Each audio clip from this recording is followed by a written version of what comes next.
A adaptação a questões ambientais é muito interessante. Nos últimos anos, que também com um artigo que está do Dr. Jaime Braga, engenheiro Jaime Braga, tem uma redução das fontes fósseis no setor, reduziu nos últimos anos em mais de 73%. Pronto, é só um pequeno indicador, mas que mostra que também a esse nível tem feito uma adaptação muito grande e isso explica-se por muitas razões, antes de mais pela capacidade dos empresários, mas também por ser um setor que, ao ter que estar próximo dos fornecedores e estando próximo dos consumidores, dá-lhe esta vantagem comparativa e outra também muito grande, que é o facto de comer não passar de moda. E, portanto, é uma indústria que eu acho que tem um potencial e depois tem muitos riscos, está sob grande pressão, e nós vimos estas tensões todas no setor agroalimentar e a indústria não está, e a cadeia de valor não está, está também no centro deste debate e destas tensões que nós temos vivido, mas temos que valorizar este seu papel e, portanto, estou a aguardar com grande expectativa o debate e agradeço muito a presença de todos, particularmente dos nossos oradores. Obrigado. Okay. Boa tarde a todos. O meu nome é Rita Moura, vou fazer uma pequena apresentação em conjunto com o meu colega Rui Trindade do artigo que preparámos para a Cultivar sobre as indústrias agroalimentares. Saliento que os números aqui apresentados decorrem de informação publicada pelo INE, nomeadamente ao nível das contas nacionais e das contas integradas das empresas. Isto aqui assim. Também pode ser consultado na publicação mais recente da Cultivar, entre as páginas 41 e 65. Okay. Antes de avançarmos diretamente, especificamente para as indústrias agroalimentares, portanto, que correspondem nesta análise aos ramos de 10 a 12, começamos a fazer um enquadramento do complexo agroflorestal na economia. O complexo agroflorestal é constituído por dois complexos, o agroalimentar e o florestal. Isto foi avançando. Pronto. O complexo agroalimentar inclui a agricultura e as indústrias agroalimentares, como podem ver, e o complexo florestal, a silvicultura e as indústrias florestais. O complexo agroflorestal, como podem ver, gera 5,9% do VAB, cerca de 10% do emprego da economia e também, portanto, as atividades deste complexo têm um papel importante no comércio internacional, em que representam atualmente 13% dos valores das exportações e 14,5% dos valores das importações de bens e serviços da economia. Aqui já mais especificamente as indústrias agroalimentares, portanto que se subdividem em três partes, portanto as indústrias alimentares, das bebidas e do tabaco, portanto o ramo 10, 11 e 12. E aqui o que se destaca é, portanto, as indústrias alimentares neste conjunto. Relativamente à evolução do VAB em volume, portanto, as indústrias agroalimentares em comparação com a economia. O que se vê neste gráfico, que começa em 2000 até 2022, é que, portanto, até 2009, cerca de 2009, notou-se um crescimento do VAB das indústrias, peço desculpa, que acompanhava o crescimento da economia. A partir daqui, as indústrias começaram, o VAB das indústrias, em volume, começou a crescer de uma forma mais dinâmica do que a da economia no seu conjunto. Nos últimos anos, nota-se, portanto, uma evolução no VAB marcada por vários acontecimentos, nomeadamente a crise pandémica do Covid e a crise inflacionista que foi acentuada pela guerra na Ucrânia. Espera aí. Relativamente, outro indicador que podem consultar no nosso artigo, portanto, é da produtividade do trabalho nas indústrias agroalimentares, aqui neste gráfico também em comparação com o resto da economia, e o que se nota é que há uma aproximação da produtividade do trabalho das indústrias em relação à economia, notando-se mais nos últimos anos.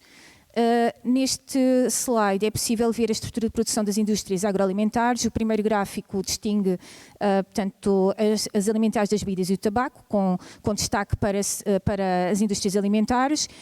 Seguindo-se depois os outros dois gráficos, não sei se conseguem ver bem, portanto, um é da estrutura de produção das indústrias alimentares, outro das indústrias das bebidas. O primeiro, portanto, no primeiro é possível ver que 35% da produção das indústrias alimentares decorre da indústria do abate dos animais e dos laticínios, e na outra, portanto, 54% da produção das indústrias das bebidas portanto, decorre da indústria do vinho. Outro indicador que é possível verificar aqui é da evolução da remuneração média dos assalariados nas indústrias e na economia. Portanto, aqui também se nota que o crescimento ao nível da remuneração média nas indústrias, portanto, é superior, portanto, evolui de forma superior ao da economia. Agora, no slide seguinte, portanto, o investimento que aqui é medido através da formação bruta de capital fixo, também aqui conseguimos ver a evolução entre as indústrias agroalimentares e a economia. Também, mais de uma vez, neste caso, neste indicador... Ui. Peraí. Peço desculpa. Ele não está a fazer nada. Bem, mas deixa estar. Ui. Não está. Pronto, a do investimento, também se nota maior crescimento de investimento face à economia. Agora, em relação aos indicadores de comércio internacional, no caso das exportações, também tem acontecido o mesmo, portanto, as exportações de bens e serviços das indústrias agroalimentares têm crescido a níveis superiores ao da economia. Aqui também é possível verificar quais... Ai, meu Deus, peço desculpa. As principais exportações, neste caso de bens agroalimentares, portanto era só para destacar o azeite, o vinho, o pescado, os frutos vermelhos, e os principais destinos, Espanha, França e Itália. Em relação às importações, também têm crescido tanto a níveis superiores aos da economia, destacando-se como principais importações o bacalhau, carne e milho. As principais origens das importações serão então a Espanha, a França e os Países Baixos. No slide seguinte temos então um gráfico com o saldo da balança comercial das indústrias agroalimentares e também o da economia, que é tradicionalmente negativo, tendo melhorado num período de 2011 e 2014.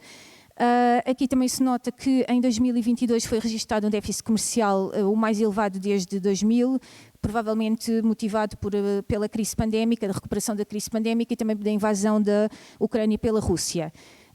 Também outro indicador, que é da orientação das indústrias para o mercado externo, também tem vindo a aumentar de modo significativo, acompanhando a crescente globalização do mercado internacional. Agora, este gráfico, portanto, cuja fonte são as contas integradas das empresas, permite-nos ver, portanto, a estrutura, portanto, é uma caracterização das empresas da indústria agroalimentar em 2021. O que é que se nota? Nota-se que mais de metade das empresas pertence aos produtos da panificação. Contudo, a indústria das bebidas, portanto, embora não seja tão representativa em termos de número de empresas, gera um quarto do VAB e emprega 15% do pessoal ao serviço. Aqui não está, mas podem consultar na publicação que a maior parte das empresas é de muito pequena dimensão, embora o volume de negócios seja gerado nas de média e de grande dimensão. Mais um indicador, que é o indicador da autonomia financeira das empresas, portanto, enquanto nas indústrias agroalimentares corresponde a 46%, é superior à da média da economia. Pronto, vou passar então aqui a palavra ao meu colega. Bom, eu ia falar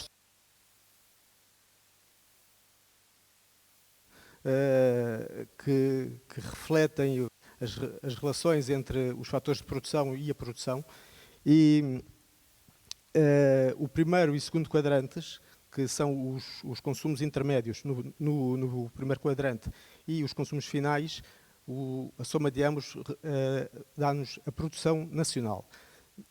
A produção nacional de produtos alimentares, bebidas e tabaco foi de 17,5 mil milhões de euros no ano de 2020, que é a última data que o INE tem, e e se repararem no gráfico circular que aí está, cerca de 73%, 73,5%, quase 3/4, dizem respeito aos consumos finais. E 26,5% dizem respeito aos consumos intermédios. Os consumos finais,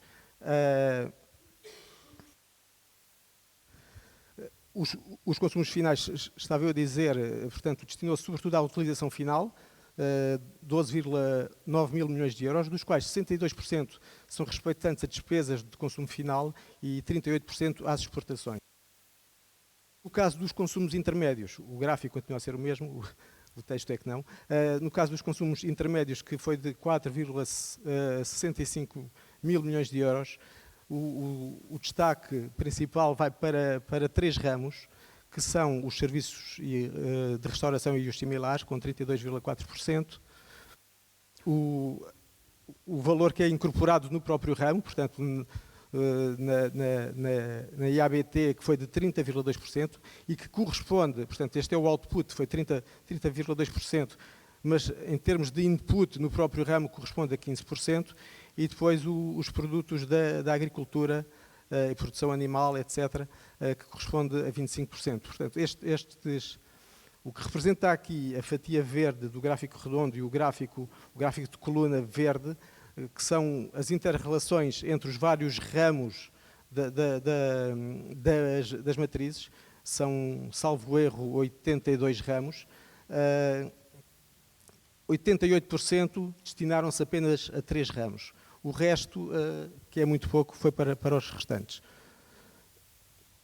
Assim, em 2020, para se produzir 17,5 mil milhões de euros de produtos alimentares, foi necessário um consumo intermédio de 13,25 mil milhões de euros, dos quais 70%, que são 9,2 mil milhões, foram produzidos internamente, portanto é o input da produção nacional, e 4 mil milhões, correspondentes a 30%, são importados, que é o input das importações.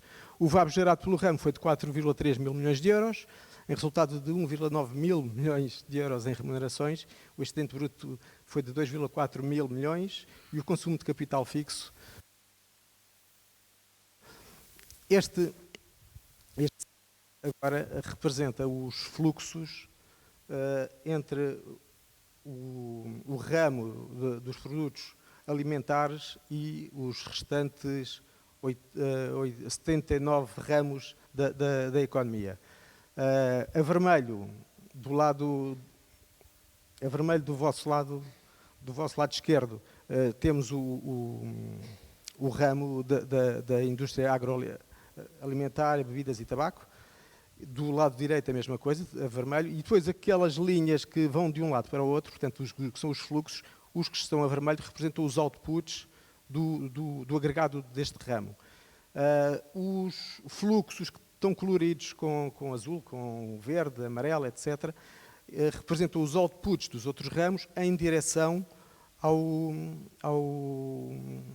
agregado dos produtos alimentares, bebidas e tabaco. Neste caso, portanto, temos o fluxo completo de output e input, corresponde à figura 3.1 na publicação. É um pouco diferente, mas no fundo é a mesma coisa, porque aqui o que foi feito foi retirar os fluxos coloridos, deixar ficar só o vermelho, para que víssemos só o output que o ramo teve. Então, aqui destaca-se a tal importância que referi há pouco dos tais 3 ramos que absorvem uma parte significativa, os tais 88% do que é produzido, que são os serviços de restauração, é o próprio agregado do ramo e a agricultura. No slide seguinte, temos o inverso, portanto, temos o fluxo de input no ramo dos produtos alimentares, bebidas e tabaco, em que a fatia maior daquele gráfico circular que vimos no canto inferior direito, a fatia que tem mais dimensão, que é os outros todos, não é? Não é assim tão relevante, porque são muitos ramos, embora o valor somado dê 39%, salvo erro, eu não consigo ver o valor aqui na minha imagem, que é muito pequeno, e isto já nem com óculos lá vai. Mas o mais significativo é o que está com azul claro, que são os produtos da agricultura. Portanto, a agricultura é o ramo mais importante para a produção de produtos alimentares, bebidas e tabaco. Assim, dos 9,2 mil milhões de euros produzidos internamente, 33% são de produtos da agricultura, 15% são de produtos agroalimentares e 12% são de serviços de restauração. Já agora, apenas uma pequena parte, de acordo com as matrizes simétricas, cerca de 5%, os tais 17,5 mil milhões de euros representam cerca de 5% do total que a matriz nos apresenta. O que pode não parecer muito, 5%, mas não deixa de ser um valor significativo, tendo em conta que há mais 79 ramos, portanto os outros 95 são a dividir pelos 79 ramos e estes 3 apenas têm 5%. A evolução da produção nacional de produtos alimentares, bebidas e tabaco ao longo das várias matrizes simétricas, desde 1999 até 2020, e elas são feitas periodicamente. Foi possível verificar que a produção nacional do agregado apresentou uma dinâmica significativa no período entre 99 e 2020, tendo passado de aproximadamente 12 mil milhões de euros para 17,5 mil milhões de euros, mais 47%, como consequência da maior evolução dos empregos finais, 7,7 mil milhões em 99 e 12,9 mil milhões em 2020. Isto verificamos no gráfico que se apresenta do lado esquerdo. Depois, esta situação resulta numa redução estrutural significativa do peso dos consumos intermédios no total da produção do ramo, que em 1999 representava 35,4% e em 2020 tem um peso de 26,5%. Isto podemos observar no gráfico que está do lado direito, que é a parte da coluna verde. Em 1999 era mais significativa, quase mais 10 pontos percentuais do que em 2020. Portanto, uma diminuição dos consumos intermédios.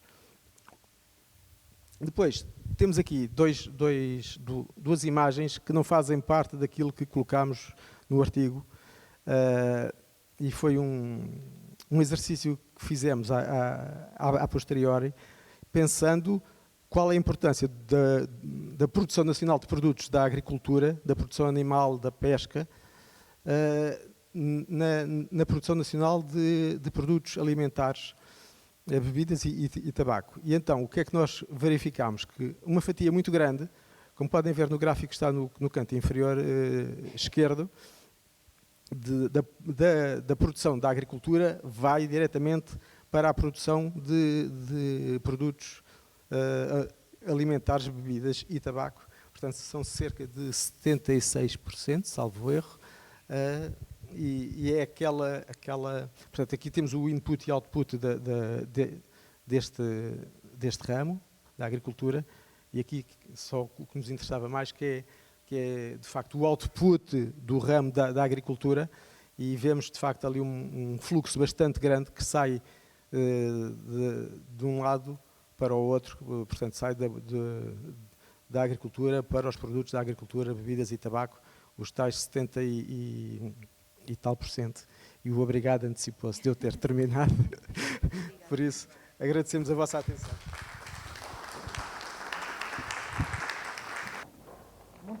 Boa tarde a todos.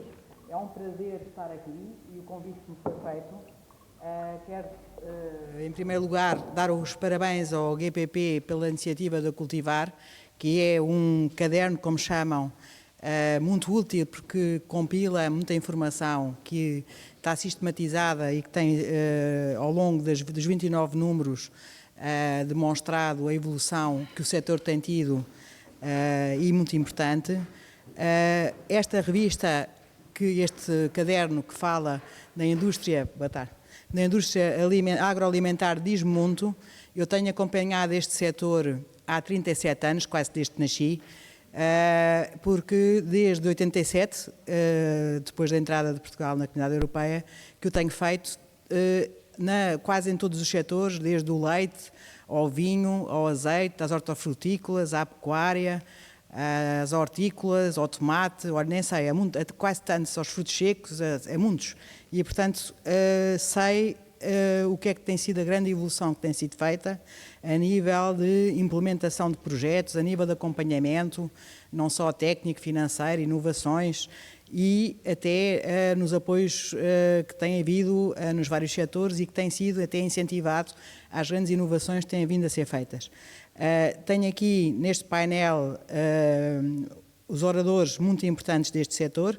Tenho aqui ao meu lado esquerdo o Ministro António Serrano, porque, como dizem, o Ministro continua sempre a ser Ministro, nunca deixa de ser Ministro. É a França. É, não é? A francesa. À francesa, portanto eu acho que sim.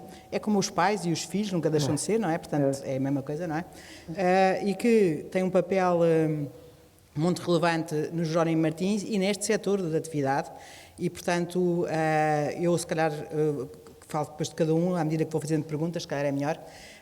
Aqui ao professor António Serrano e ao Ministro vou-lhe perguntar o seguinte: como sei que tem vindo a fazer e a desenvolver grandes projetos para o grupo onde está inserido nesta área e pela integração do setor agroalimentar e que agora em últimas conversas que temos tido até tem-me falado que se calhar neste momento até está a pensar se calhar vir a fazer o contrário, pergunto, eu depois tenho outras perguntas para lhe fazer, mas se calhar a primeira pergunta que lhe faço é porque agora, no meio deste contexto, o vir a pensar é fazer o contrário, vir a pensar a desintegrar e não a integrar como tem vindo a fazer até agora. Tem. Bom, em primeiro lugar, queria agradecer o convite ao Eduardo, ao nosso diretor, e cumprimentar na sua pessoa todos os colaboradores, a direção. Esta casa, como ele disse no início, sinto-a também como minha, passei aqui não muito tempo no gabinete, mas foi o tempo necessário para ganhar um grande apreço pela função, pela missão e pelas pessoas que aqui trabalham e, naturalmente, estando aqui também no Salão do Marquês, onde tanta coisa aconteceu aqui do período em que eu cá estive nestas outras funções. E cumprimentar todos os presentes e os meus colegas de painel, que eu também admiro bastante o trabalho que vão fazendo. E nós, no fundo, e para responder à pergunta da Manuela, que ela foi muito direta, como costuma ser, nós somos uma startup que, com uma diferença de muitas outras, é uma startup que tem capital para investir. Isso faz toda a diferença.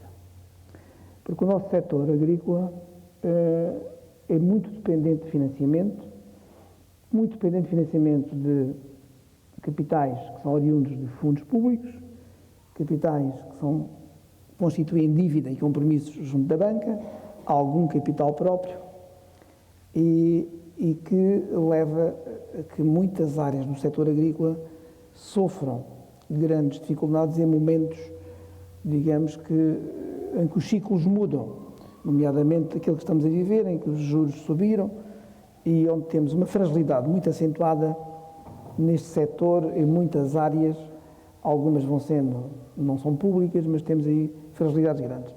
No nosso caso, nós começámos, como startup, naturalmente, a testar dentro de casa, para perceber se éramos capazes de fazer, não é?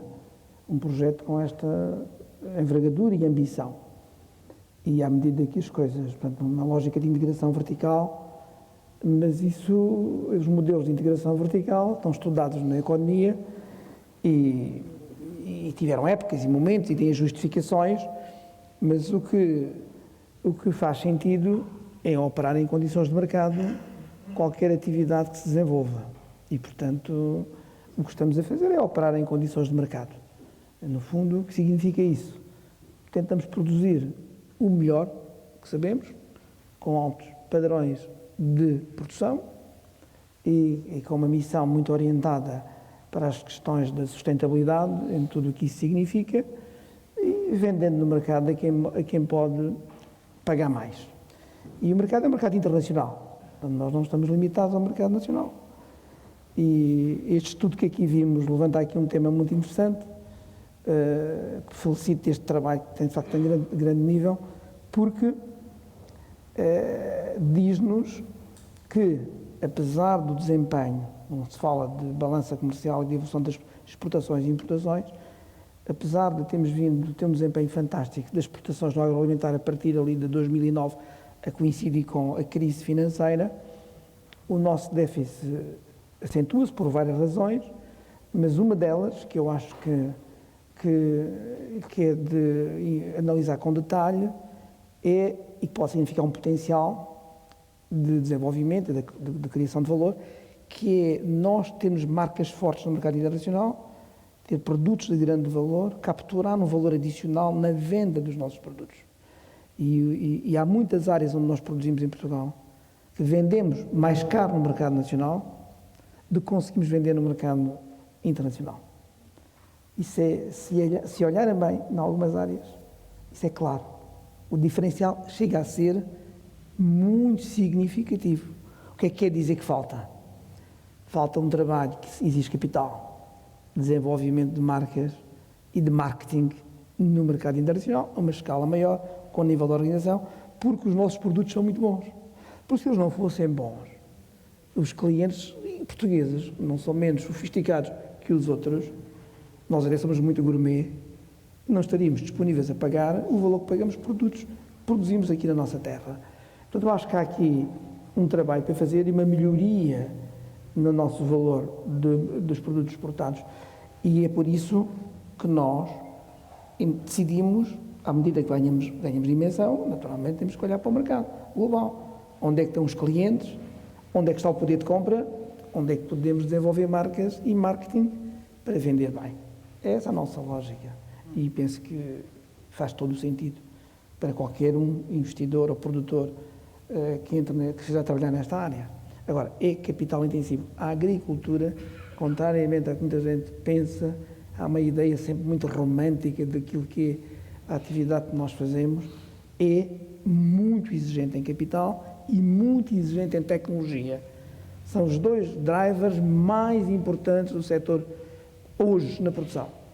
Naturalmente que a indústria depois ainda tem um nível de sofisticação e de exigência maior, mas hoje a agricultura eu quando levo pessoas a ver o que nós fazemos, ficam de boca aberta, porque não faziam a mínima ideia que éramos tanto dependentes de tecnologia, de software, de conhecimento, de expertos internacionais, das universidades, do sistema científico e tecnológico, da investigação. E é isso que faz a diferença, é isso que promove o desenvolvimento do setor e é esse caminho que tem vindo a ser feito no setor da produção, especialmente a partir da crise de 2009, em que o setor acabou por ser um pouco visto como refúgio para a aplicação de fundos internacionais e dinheiro disponível que encontrou oportunidades aqui em Portugal, apesar da nossa escala reduzida, mas atendendo àquilo que é a disponibilidade de água nas zonas onde temos regadio, e isso fez mexer a curva do valor do VAB em Portugal de forma significativa e também da produtividade. Embora no caso da produtividade ainda esteja ligeiramente abaixo da economia, mas tem sido um progresso muito assinalável. A produtividade e o VAB, para mim, aqui, são ilustrativos daquilo que foi a capacidade do setor a partir de uma crise que se transformou numa grande oportunidade e em que os agricultores portugueses tinham condições ou de ter capital ou de captar capital por várias vias, decidiram aproveitar o momento da crise para a transformar e parar os negócios no agribusiness. Não é? É isso mesmo. O que nós vimos aqui pelo trabalho que foi feito, que também dou os parabéns, o trabalho feito pela Ana Rita Moura e o Rui Trindade, e pelo Bruno Dimas, pelo que está aqui dito também aqui na apresentação, é que o setor agroalimentar e das bebidas teve os indicadores nos últimos anos melhores do que a economia no seu todo, em quase tudo. No valor acrescentado, na produtividade, nas exportações e, portanto, crescemos acima e por isso aproximámos em termos de produtividade da economia, embora não tenhamos atingido ainda a produtividade, conseguimos nos aproximar da economia no geral e isso, portanto, estamos de parabéns. Portanto, agora tenho aqui de seguida o Dr. Idalino Leão, Presidente da Confagri, que tem uma tarefa muito exigente também a seu cargo, porque representa as cooperativas do setor português, nomeadamente as leiteiras, que tem o segundo lugar em termos de representação, em termos de valor acrescentado e de volume de negócios do agroalimentar. Há bocado vimos também pelos números que em primeiro estavam as indústrias de carnes e abate, mas segundo vinha logo o leite. E pergunto-lhe como é que tem sido possível as cooperativas, com a disseminação tão grande dos seus produtores, fazer face aos desafios da inovação e da tecnologia, uma vez que têm pulverizado na produção e que depois, sim senhora, concentram o leite e na sua transformação, e aí já os produtos de valor acrescentado podem ser unificados, porque o fazem, mas na produção têm conseguido transferir essa tecnologia para os produtores. Como é que isso é fácil de fazer, ou como é que têm conseguido transmitir essas informações para que todos os seus produtores, que são bastantes, façam aquilo que é necessário, quer seja em termos de sustentabilidade, quer seja em termos da tecnologia, para que depois a matéria-prima chegue à indústria com as especificações que são necessárias ao mercado? Muito obrigado pela pergunta. Começo por agradecer e cumprimentar o Eduardo e toda a equipa, e parabéns pela Cultivar e por este tipo de sessões, e cumprimentar todos os meus colegas de painel. Como disse bem, eu estou aqui na qualidade de Presidente da Confagri, e a Confagri não representa só leite, representa vários outros setores, e há pouco falou na carne, e eu próprio também sou Presidente de uma grande empresa ligada às carnes. Portanto, só queria fazer... Também já estamos envolvidos nisso. Relativamente ao setor, obviamente que o setor foi fazendo o seu caminho, eu diria, quase sozinho, porque sentimos que falta aqui uma vontade política para assumir o setor agroalimentar como estratégico e como verdadeiro desígnio nacional. E isso, os resultados que há pouco vimos no trabalho que estão na revista, são muito fruto do setor e dos agentes do setor. Porque, se olharmos aqui para o lado, para os nossos colegas espanhóis, há cerca de 30 anos atrás que têm medidas específicas para a capacitação institucional das cooperativas, das associações, e fomentá-las a criar organizações de produtores. Para quê? Para ganhar escala. Ganhar escala na aquisição dos fatores de produção e ganhar a escala depois para negociar com a grande distribuição. Porque se sem escala é muito difícil estarmos no mercado global. E este clique, que aconteceu há 30 anos atrás em Espanha, é revisto de 5 em 5 anos. É atualizado de 5 em 5 anos. E isto acho que é uma lacuna que tem que ser assumida em Portugal.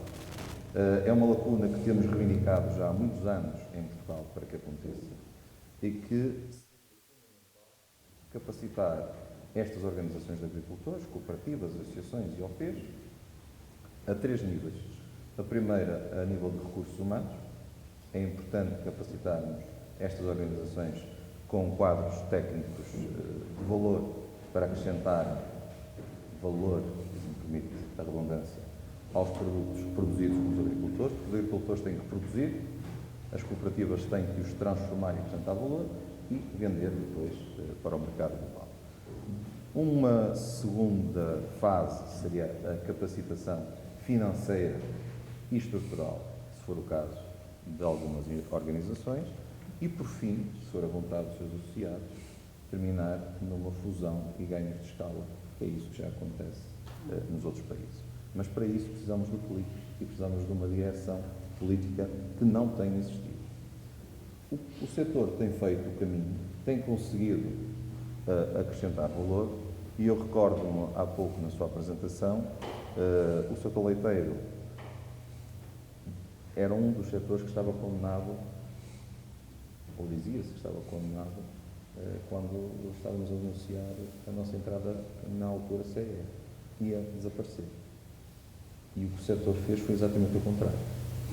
Reorganizou-se, ganhou escala, está completamente organizado, foi durante muitos anos tido como exemplo de organização para outras fileiras, e hoje é um setor profissional, onde a zootecnia de precisão e a agricultura de precisão, como dizia o professor Serrano, quando pessoas que não são do setor visitam as explorações, ficam espantadas com o nível tecnológico que hoje qualquer operador tem que ter conhecimento para trabalhar numa exploração. Isso foi tudo fruto de uma evolução muito grande que o setor fez per si, e apesar de hoje sermos muito menos, produzimos muito mais. O que nós temos que fazer aqui é acrescentar valor aos nossos produtos, deixar de trabalhar com commodities e começar a trabalhar com produtos de valor acrescentado. Muito obrigada. Temos agora o Dr. Pedro Queiroz, Diretor-Geral da FIPA, que representa as indústrias alimentares, que tem muitas indústrias associadas, e vi que também fez um artigo que lhe dou os parabéns, também está aqui no Cultivar, e que refere bem que as indústrias têm todas a necessidade de se transformarem, quer em termos de inovação, transição climática, energética, etc. E tem um fator essencial, porque quando se fazem inovação e que se transformam, vão-se tecnologicamente inovar e vão precisar, potencialmente, de menos mão de obra e mão de obra mais qualificada. O que é que se tem feito para que a mão de obra nacional seja educada e qualificada para aquilo que as indústrias precisam? Qual é a relação que tem havido entre as empresas e as universidades para que as pessoas sejam formadas para aquilo que é necessário e não para aquilo que as universidades estão habituadas a formar? Não é preciso? Ok, obrigado. Bom, em primeiro lugar, naturalmente, não só agradecer este convite ao GPP na pessoa do Eduardo, agradecer também o me terem proporcionado o poder deixar também um breve testemunho na Cultivar, não pelo meu testemunho, mas por fazer parte de algo que eu acho que é mais que uma revista. Portanto, este número da Cultivar já cá faltava, eu tive até a oportunidade de expressar esse desejo ao Eduardo quando me contactou no contexto desta revista, de que realmente fosse quase um documento de trabalho para todos nós, porque nós, cronicamente, em Portugal, temos tido um problema grave ao nível dos números. Nós, infelizmente, não somos um país que saibamos produzir números com a atualidade necessária para que os próprios setores económicos os usem. Eu às vezes fico um bocado preocupado quando vou ao Parlamento ou quando sou abordado por jornalista e a primeira coisa que me pedem é números. Portanto, se os decisores políticos deste país e a imprensa não têm números atuais e nós, enquanto associações, muitas vezes estamos limitados pela própria lei da concorrência na tipologia de informação que podemos tratar. Portanto, eu fico extremamente agradado. Eu acho que hoje é um dia que deixa aqui alguma marca no setor por termos este documento connosco e, portanto, agradecer mais uma vez a vasta equipa do GPP que certamente esteve por trás desta publicação. Em segundo lugar, agradecer a sua questão, até porque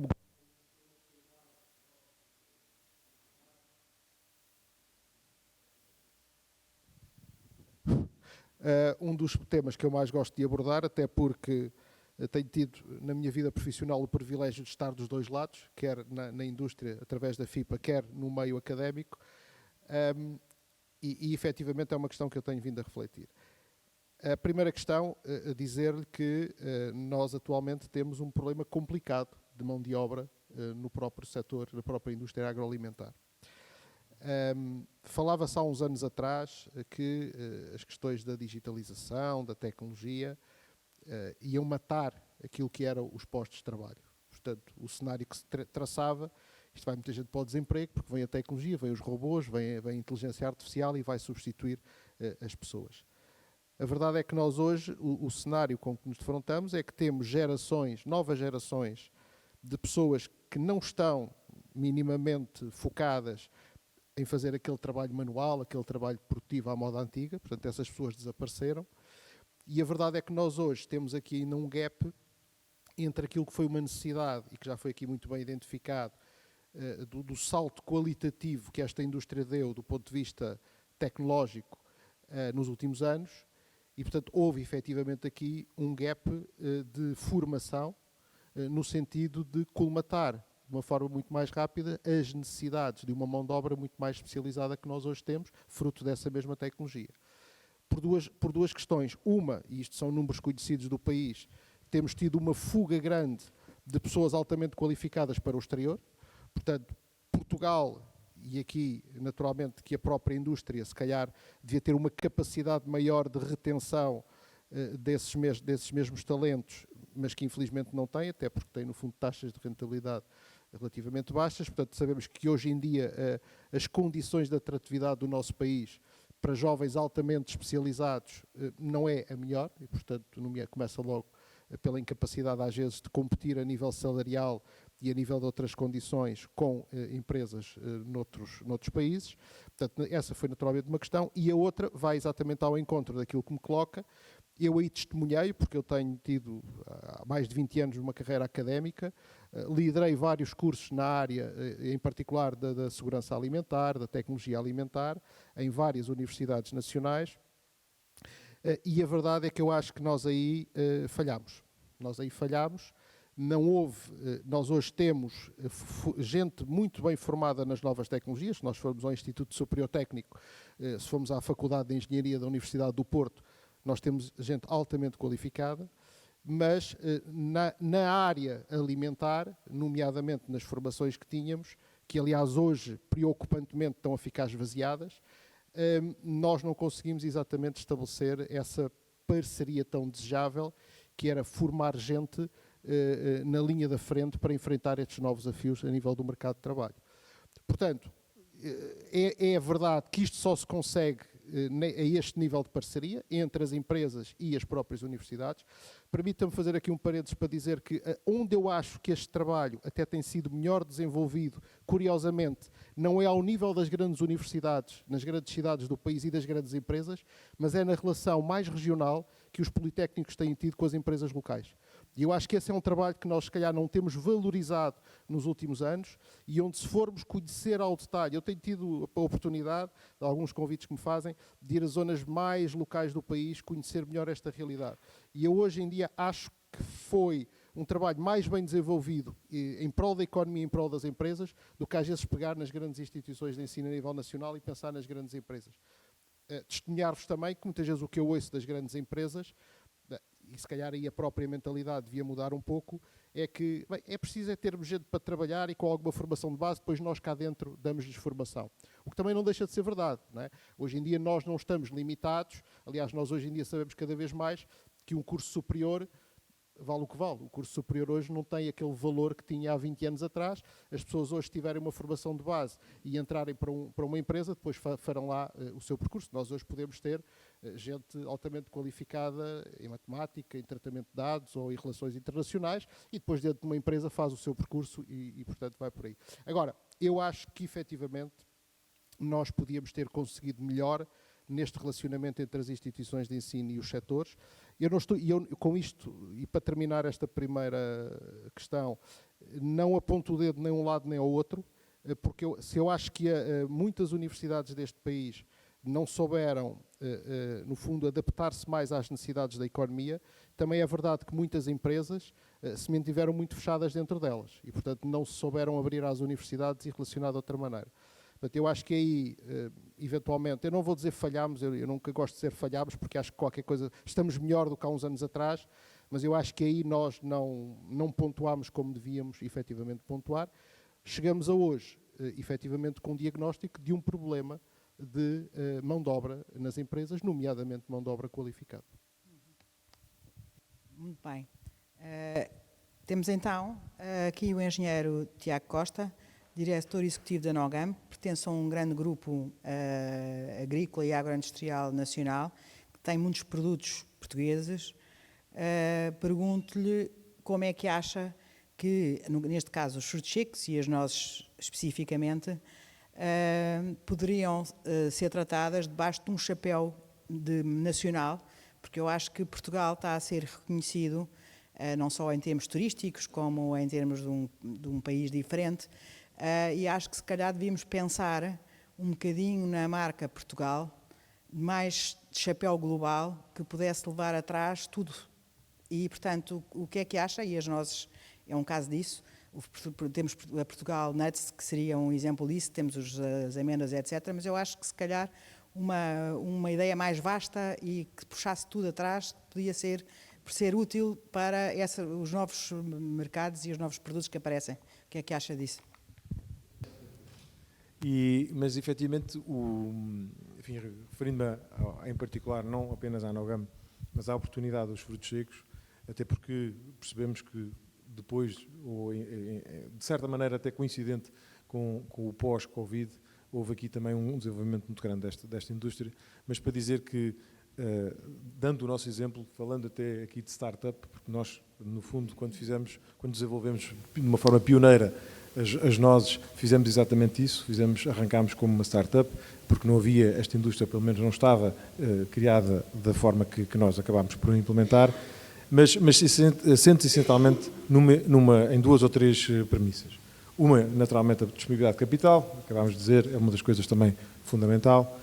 Estudar o mercado e perceber quais são verdadeiramente o nosso posicionamento de mercado, para perceber se temos algumas vantagens competitivas para podermos entrar de forma, enfim, minimamente concorrencial, atrair talento para conseguirmos efetivamente desenvolver uma indústria que ainda está na sua fase embrionária e depois, evidentemente, enfim, fazer a gestão do risco. Naturalmente estamos a falar da agricultura e, portanto, não só pela sazonalidade, pelas dificuldades que a agricultura nos acarreta, não só em termos de ser capital intensivo, mas depois, necessariamente, a gestão do risco pelo facto de estar sempre sujeita não digo às alterações climáticas, mas a quaisquer questões climatéricas. Mas eu diria que estas são as premissas fundamentais para arrancar, efetivamente, com o projeto nesta área, sobretudo com esta noção de integração vertical da cadeia de valor, que se não tivermos logo à cabeça esta visão de mercado, esta possibilidade de expandir e de exportar, teremos eventualmente dificuldade em conseguir implementá-la da forma que pretendemos. Portanto, estas foram as premissas que nós tivemos em linha de conta e depois começámos a pensar exatamente nesse mesmo nota que acabou de referir e por que não ter aqui um chapéu, no fundo, que desse esta cobertura marca nacional. E foi daí também que surgiu, enfim, o interesse de lançar a Portugal Nuts como associação de chapéu de charneira para os frutos secos, para que em vez de estarmos cada um per si, apesar de serem, enfim, projetos de alguma dimensão, mas em vez de estar cada um per si a sofrer as dificuldades de entrada no mercado, começar a criar a organização necessária para que essa chegada ao mercado seja o mais consistente possível e organizado. Portanto, esse tem sido o caminho, embora acrescentar valor a commodities não seja uma coisa assim tão linear, e criar marcas, então, sobretudo de dimensão internacional, não seja uma coisa absolutamente evidente. Mas o esforço tem acontecido, e inclusive pelo facto de ter entrado neste setor outro tipo de capital, e agora com isto quero dizer, naturalmente entraram outros investidores que tinham outra visão, outra forma de estar no mercado, também permitiu uma forma diferente de avaliar estas oportunidades. E, portanto, a indústria está neste momento a estabelecer-se de uma forma mais consistente, portanto, a crescer na cadeia de valor e já com essa ideia de, não só apoiada por uma imagem de Portugal, produto nacional, mas também para criar marca que tenha potencial de ser internacional. Portanto, este tem sido o percurso, neste caso concreto, desta indústria, mas eu diria que, enfim, não é novidade se tivermos a falar de outras indústrias do setor. Sim, senhora. Há bocado o engenheiro Eduardo Diniz disse uma coisa que eu retive e que achei piada.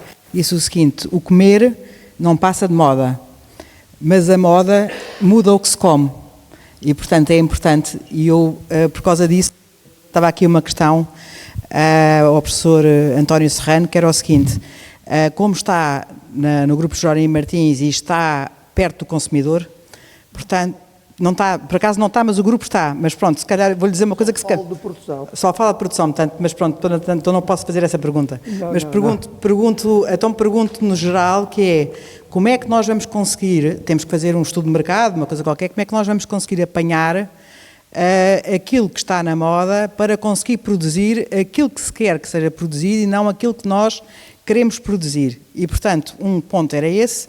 E o segundo é, nós temos que saber produzir o que o consumidor e as grandes superfícies querem e, portanto, e conseguir, agora falando no grupo também, o ideal era, há bocado falei nas universidades e na formação, que as agroindústrias conseguissem, com a grande distribuição, arranjar parcerias para conseguir saber o que é que o consumidor prefere e conseguir fazer aquilo que ele prefere o melhor possível e com o melhor preço para conseguir ser competitivo e fazer aquilo que os outros fazem, que, por exemplo, os espanhóis, que dão sempre preferência aos produtos espanhóis face aos outros produtos. E, portanto, nós gostaríamos de tentar fazer o mesmo, que é, sempre, em igualdade de circunstâncias, ter os produtos portugueses e não produtos vindos de outras origens.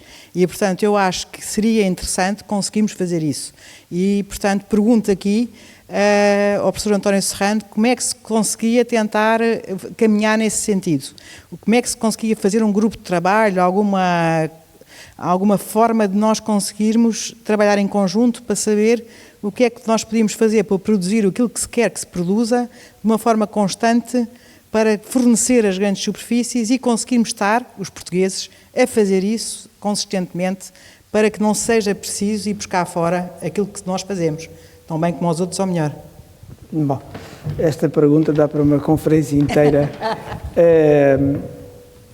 Isto tem vários ângulos de análise. A primeira questão é, nós podemos olhar para Portugal e olhar para aquilo que é o nosso perfil de dependência de alimentos que importamos e perceber que competências é que nós temos e condições para fazer mais produção que evite importação. E fazendo-a em termos competitivos, porque temos que fazer, numa escala global, a levar ao consumidor, seja onde for, um produto com qualidade e segurança alimentar e em condições de que o consumidor possa pagar. Isto é assim sempre, não é? Portanto, nós podemos olhar por essa via e, no nosso caso, até fizemos essa análise e atuámos em alguns vetores segundo essa perspectiva. Outra coisa é não olhar para Portugal e olhar para o mercado global e perceber onde é que nós podemos atuar de modo a vir a ser um player importante. Se conseguimos ou não de ser competidores, como o caso das nozes, porque as nozes são produzidas aqui, verificaram que há condições, havia uma oportunidade internacional e estão focados no mercado internacional.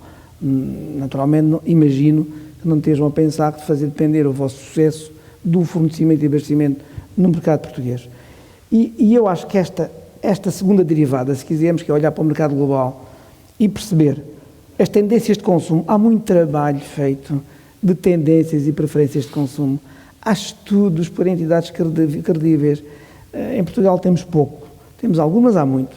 Eu tenho tido acesso, felizmente, durante estes anos, a bons estudos de perfil de consumidor, de tendências de consumo e nós temos isso em consideração para tomar decisões, se estivermos a pensar no mercado global. No mercado português, devo dizer que temos estado mais preocupados com aquilo que é evitar importações, produzindo mais localmente, fazendo diferenciação, ou seja, não vamos fazer em muitas áreas tudo aquilo que já está a ser bem feito. O caso do leite foi uma exceção, porque foi muito bem feito o trabalho da reorganização do setor, e nós também temos nesse setor, com uma lógica distinta, mas em todas as áreas nós estamos presentes, na área de frutas e vegetais, agropecuária e produção de peixe. E a produção de peixe está com a aquacultura, e que o fazemos em várias geografias já. E, por exemplo, o último que temos é salmão. Estamos na Noruega a produzir salmão. É claro, vamos fazer salmão na Noruega, porquê? Porque não conseguimos fazer cá. Tentámos fazer aqui uma experiência, não é? Um piloto de investigação com a Universidade de Aveiro para ver o que é que se conseguia fazer, mas à partida sabíamos que não tínhamos as condições ótimas para o fazer. Estamos a fazer lá. E eu decidi fazer lá uma lógica global, não é uma lógica, não é porque nos apetece achar que é interessante fazer naquele país, é porque há lei, que há o conhecimento, há a tecnologia e há as condições. E, portanto, a partir dali podemos fazer uma base de produção para o mundo, não é? Nos vegetais e frutas podemos fazer de tudo em todo o ano, onde há condições. Naturalmente estamos aqui como a primeira entrada é em Portugal, estamos a fazer uma grande área de frutas e vegetais, frutas várias, e fazer também de forma diferente. Olha, decidimos fazer biológico. E fomos fazer biológico não é porque estivéssemos a contar com o Green Deal e com os apoios que viessem daí, que essa também é uma questão importante. Eu digo-vos que no nosso plano de negócios, em todas as áreas, contamos zero com a dependência de financiamento comunitário. Nas nossas contas isso não entra.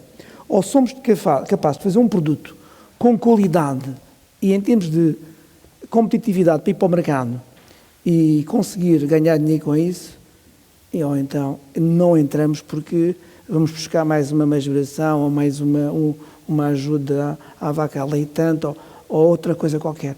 Reconheço, contudo, que essas ajudas são determinantes em toda a Europa e para manter a produção ao nível que a gente precisa.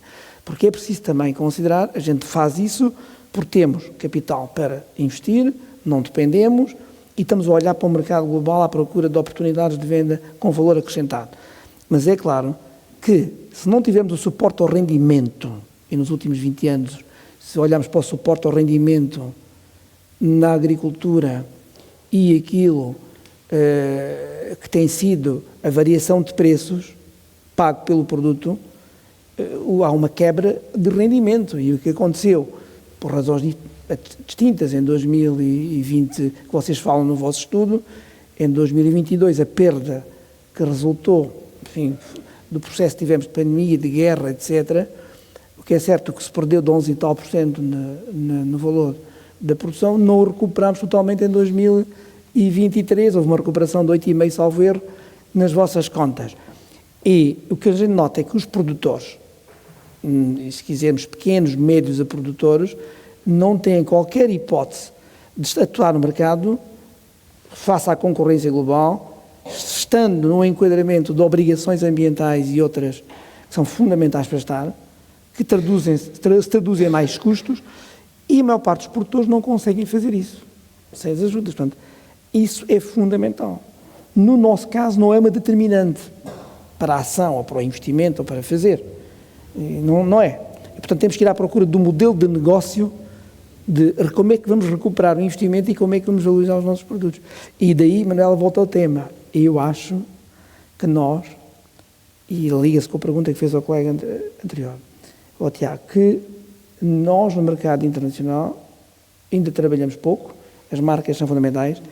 É preciso dizer que em 2009, quando eu aqui cheguei, este setor não fazia parte da agenda da internacionalização.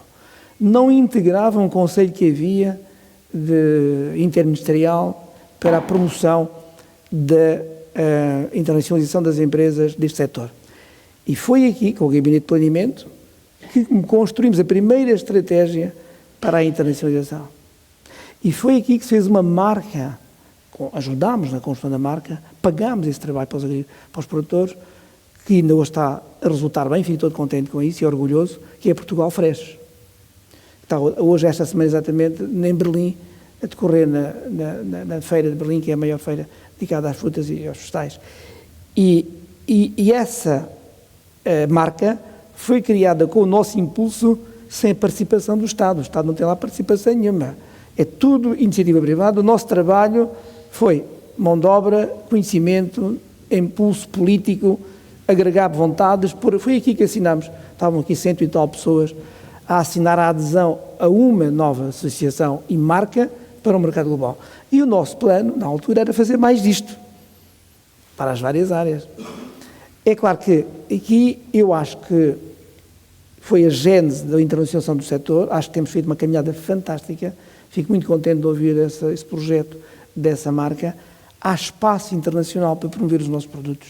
Nós somos bons a produzir, as pessoas gostam dos nossos produtos. Agora, de facto, temos de trabalhar juntos. A gente não pode ter 3 ou 4 produtores a irem para as feiras internacionais sozinhos a venderem o seu produto. Não podemos. E, portanto, há esse trabalho que faz falta, e para mim isso é muito mais importante, porque conhecem-se os mercados, conhecem-se os consumidores, conhecem-se as tendências, somos desafiados para fazer diferente, e isso tem tido impulso político, não há dúvida nenhuma. Faz parte das obrigações dos governos terem isso na sua agenda. E os setores precisam, tal como faz falta ter na agenda a questão da organização ou do fazer ganhar escala nas várias fileiras. Porque este impulso ao tal clique, como falava, é fundamental. O Estado não deve nunca intervir onde os privados fazem bem feito. Mas o Estado tem que ser um facilitador, um impulsionador, um dinamizador daquilo que é a capacidade instalada no país e olhando para além das nossas fronteiras. Das nossas fronteiras. E não está focado apenas naquilo que é o nosso mercado aqui e das cadeias de distribuição. Estas cadeias são o que são. É o nosso mercado local, há oportunidades, há constrangimentos, mas o mercado é tão vasto. E nós temos que ir correr, temos oportunidades de ir para longe, para o mercado.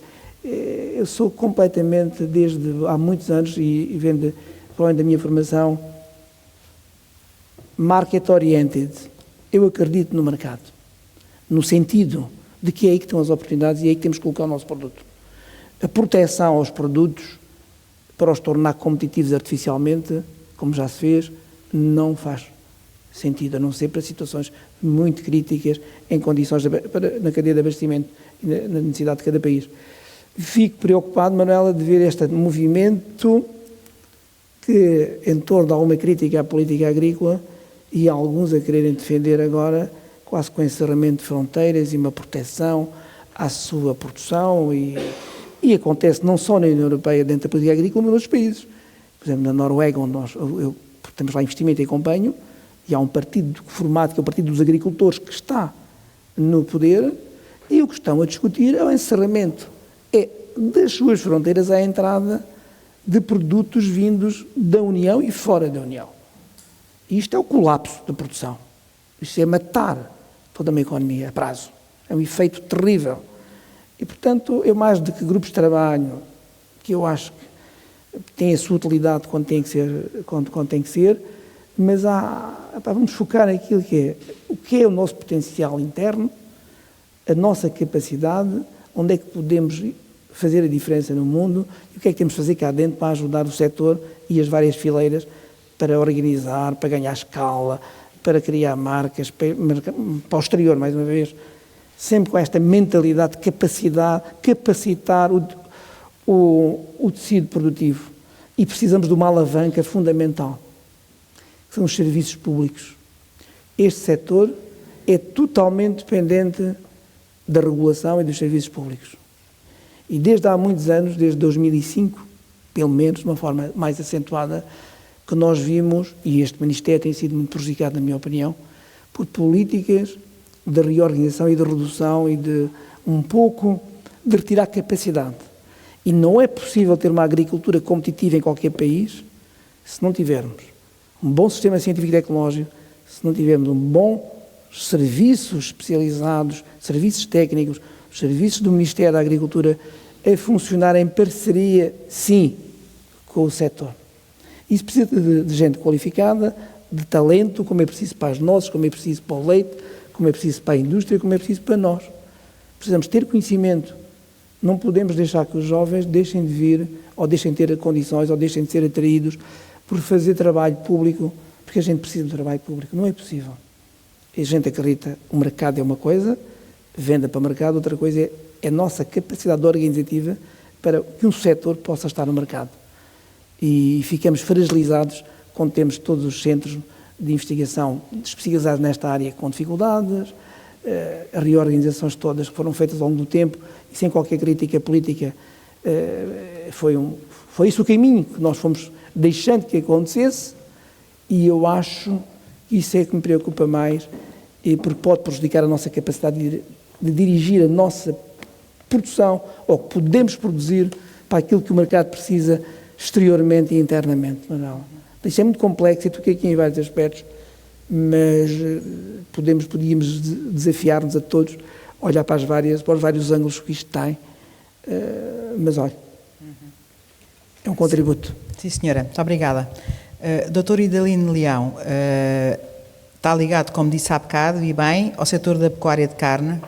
O setor da pecuária de carne é bastante atacado pela questão da produção de metano e pela opinião pública relativamente a isso.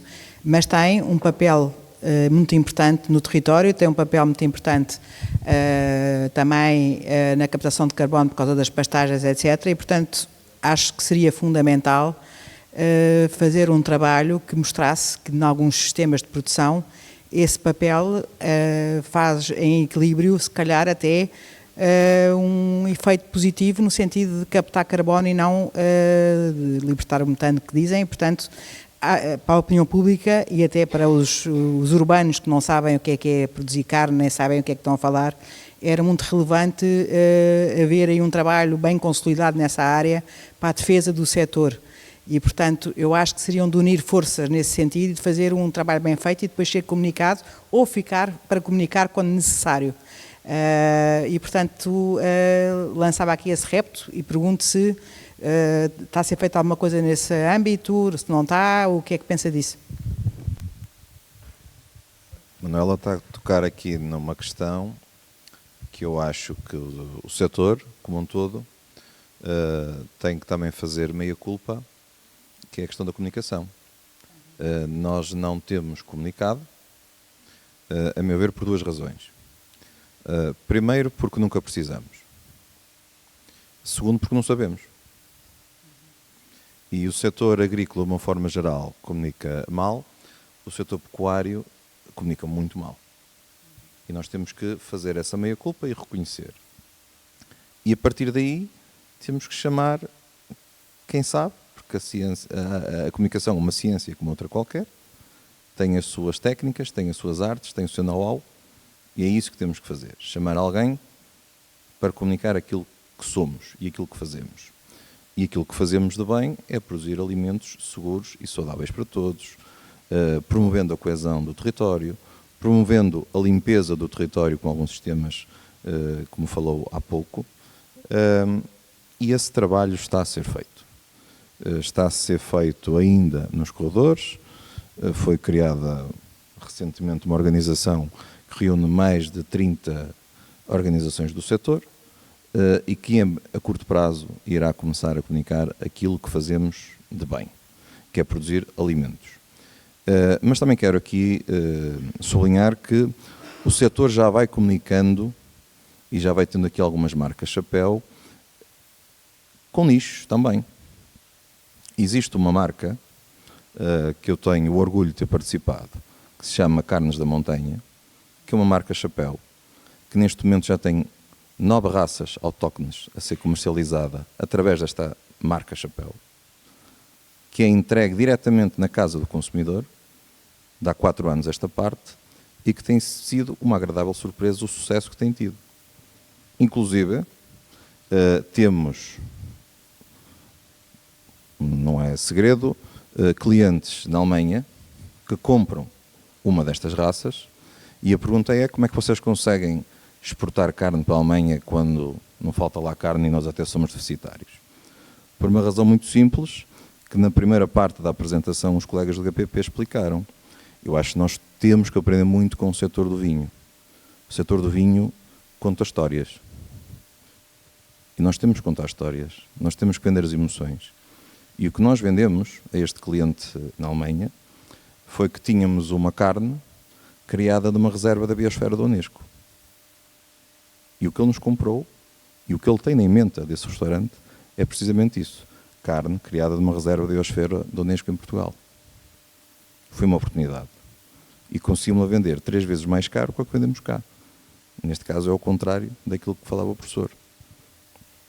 Foi criar um caminho e foi criar uma oportunidade. Mas também precisamos, e há pouco o professor falava das mesmas oportunidades, e nós não nos podemos esquecer, eu já falei nisto na primeira intervenção, que estamos com um colosso agroalimentar ao nosso lado, que é a Espanha. Em algumas fileiras é mesmo um colosso a nível mundial. E se nós não tivermos à partida as mesmas condições, partimos sempre atrás. E isto é vontade política. E quando falo de condições a 2 níveis. Condições nos custos fixos associados à energia, o gasóleo e a eletricidade. Toda a gente sabe, quem é da agricultura e da agroindústria, a diferença de preços aqui e lá. E a outra equidade que nós defendemos é uma equidade fiscal nos produtos agroalimentares. E aqui o Pedro pode corroborar melhor do que eu, que tem mais conhecimento do que eu sobre isso. E isto é uma opção política. Ou queremos ou não queremos assumir este setor como estratégico. Sim, senhora. Dr. Pedro Queiroz, pergunto-lhe que projetos a FIPA tem em carteira, projetos conjuntos entre indústrias, projetos internacionais, que projetos estão a desenvolver para ajudar as indústrias em termos de inovações e de novas ideias? Muito bem. Deixe-me só dar aqui, porque depois tudo está relacionado, 2 ou 3 notas relativamente ao que foi dito anteriormente, nomeadamente esta questão com que o Idalino terminou a intervenção, que é o facto de nós hoje, infelizmente, a alimentação ser usada, não vou dizer para tudo, mas ser usada para muito, e muitas vezes ser pouco vista exatamente como algo que é estratégico e que tem que ser estratégico para o nosso país. Infelizmente, a questão da alimentação tem sido usada hoje desde como arma de guerra, como arma política, e tem sido usada também muito, deixem-me ser agora um bocadinho polémico, mas este é o meu sentimento, a alimentação está a ser utilizada muito em prol de alguns interesses muito particulares, nomeadamente na própria investigação e na própria captação de fundos comunitários para apoio à investigação. Nós temos visto a nível nacional, eu vou usar uma expressão forte, mas que estou convicto dela, muitas vezes uma diabolização do alimento e da produção alimentar, e isto toca desde a produção primária, quando se vem falar das questões ambientais, até ao próprio alimento transformado, quando se vem, por exemplo, falar de questões de saúde pública, e nós temos visto, efetivamente, que a produção alimentar e o alimento têm sido muitas vezes utilizados para se chegar a outros interesses. E também envolve interesses financeiros, envolve, em muitos casos, eu dou o caso concreto da investigação, nós estamos envolvidos, e por isso isto tem ligação, a FIPA está envolvida em vários projetos comunitários na área do ID, que nos últimos 20 anos percorreram desde aquilo que eram as principais preocupações dessa altura, nomeadamente segurança dos géneros alimentícios, percorreram depois durante muito tempo questões ligadas à melhoria do perfil nutricional dos produtos alimentares, um segundo nível de preocupação nestas últimas 2 décadas, e estamos agora muito envolvidos em projetos comunitários na área da sustentabilidade. Na área da produção mais sustentável, das alegações verdes, etc. Mas a verdade é que o facto de termos esta experiência também tem-nos permitido ver que, efetivamente, volto a repetir, o alimento e a produção alimentar são maltratados. São maltratados na esfera política, são maltratados muitas vezes na comunicação social, onde é muito fácil ir atrás daquele discurso facilitista que infelizmente hoje prolifera nas redes sociais, e sabemos que hoje uma das grandes desgraças da própria imprensa é todo o fenómeno que se passa nas plataformas de redes sociais, e na prática, quando depois chegamos às nossas casas, à produção primária, à indústria transformadora, debatemos aqui com uma equação extremamente complicada de resolver, que é, nós temos que continuar a dar aos... E a maior parte das pessoas não tem ideia dos custos que estão por trás disto, temos que dar aos consumidores segurança, leia-se inocuidade. Hoje não cabe na cabeça de ninguém colocar um produto no mercado que ponha em causa a saúde do consumidor ao nível de uma eventual contaminação microbiológica, por exemplo. Temos que dar resposta às tais tendências, que às tantas não sabemos se são tendências, se são modas, se são acontecimentos, de que agora queremos o mesmo sabor, a mesma cor, a mesma textura, mas não ponham lá açúcar, não ponham sal, não ponham gordura. E isso já passou para além do alimento, porque hoje em dia as pessoas olham para um alimento e nós podemos estar a dar tudo o que querem, acrescentando a inovação necessária da embalagem, por exemplo, que é hoje um fenómeno que estourou. Portanto, agora o alimento pode ser a melhor coisa do mundo, mas aquela embalagem é uma coisa péssima e horrível. Então, não queremos, porque agora até a embalagem tem que mudar. Temos que dar comodidade, temos que dar sabor, temos que dar experiências, porque nunca nos podemos esquecer que a alimentação é experiência, é sensorial.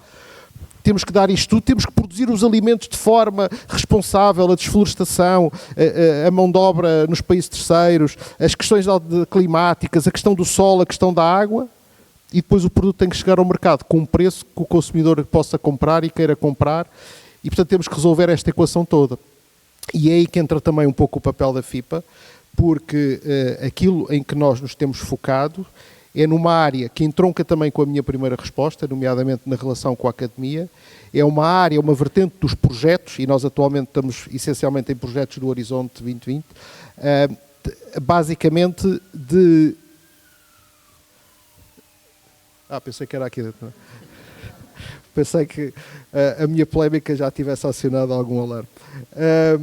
Mas a verdade é que aquilo que a FIPA tem procurado fazer enquanto associação, e obrigado pela sua questão, porque também é importante falarmos de nós enquanto associações, é posicionarmos em vários projetos na área da investigação e desenvolvimento como entidade de transferência de conhecimento daquilo que é o meio académico e científico para as nossas empresas.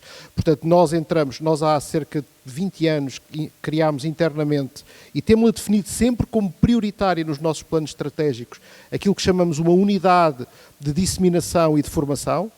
E, portanto, ao entrarmos nestes projetos, e nós neste momento temos em curso cerca de 6 projetos, um na área dos aditivos, um na área das alegações verdes, portanto temos vários em curso, e basicamente o que procuramos fazer é ter pessoas internamente capazes de perceber aquilo que está a ser, que são a ser os últimos desenvolvimentos e aquilo que está a ser o atual conhecimento científico, interpretá-lo e depois conseguir transpô-lo ou transferi-lo de uma forma perceptível, atual e útil para as empresas.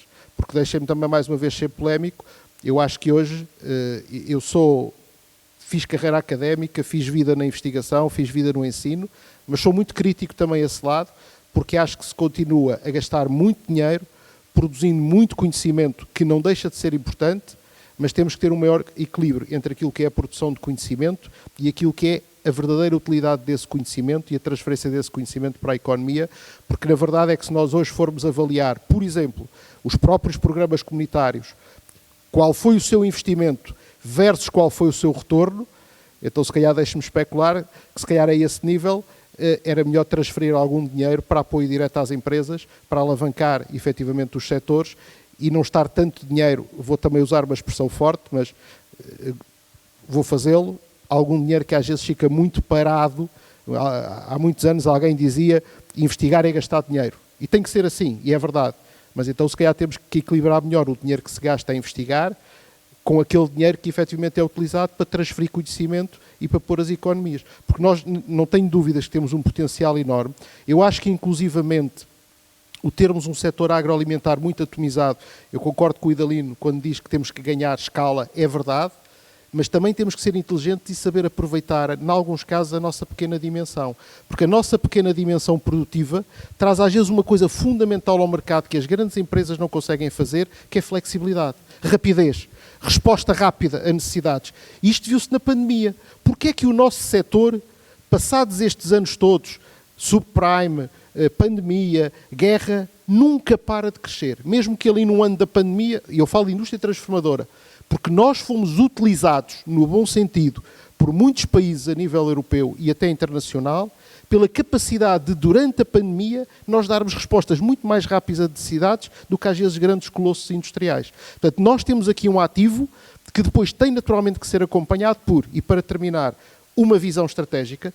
Como digo, politicamente, o setor só é lembrado, e nós dizemos isto nos momentos de aperto, foi lembrado do subprime, foi lembrado do Covid, foi lembrado na guerra. Aí temos tido reações rápidas e boas, e nomeadamente os serviços da administração pública, quando foi da pandemia e da guerra, tivemos uma excelente experiência em que o setor se sentou todo à mesma mesa com o governo e conseguimos encontrar soluções, é verdade, mas quando estes apertos passam, o setor deixa de ser sexy para o próprio poder político. Portanto, temos que ter visão estratégica e depois temos que ter duas coisas fundamentais que já foram ditas.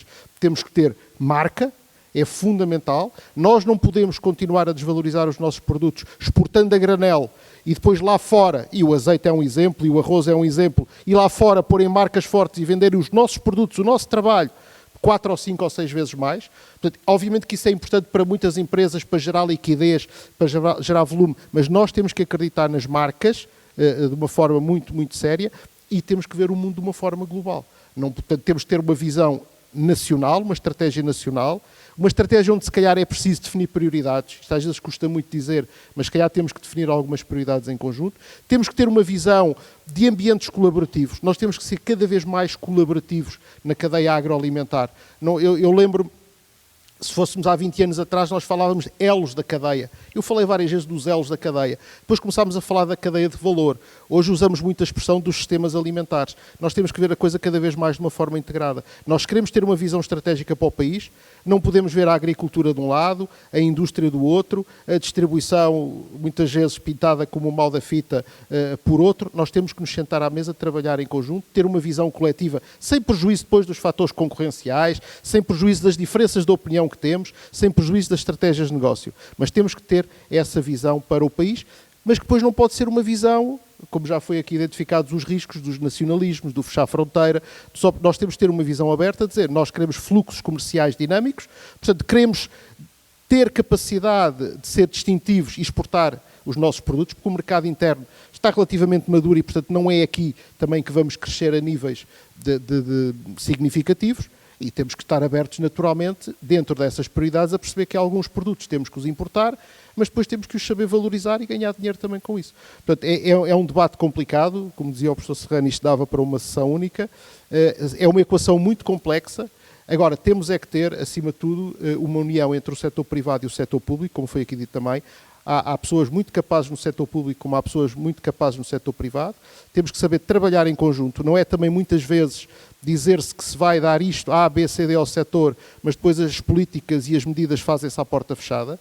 Não é termos, por exemplo, um país, e eu sou muito crítico, onde a alimentação é disputada sem diálogo entre o Ministério da Agricultura, o Ministério da Economia, o Ministério da Saúde, cada um com o seu foco particular, e depois o setor acaba por ser bombardeado de todos os lados, em particular hoje muito pela área da saúde, por muitos interesses que já foram aqui referidos. Portanto, visão comum, ambientes colaborativos, foco nos mercados, fluxos dinâmicos e, acima de tudo, percebermos que Portugal tem que ter marcas fortes, isso acho que é fundamental. Sim, senhora, é isso mesmo, concordo perfeitamente.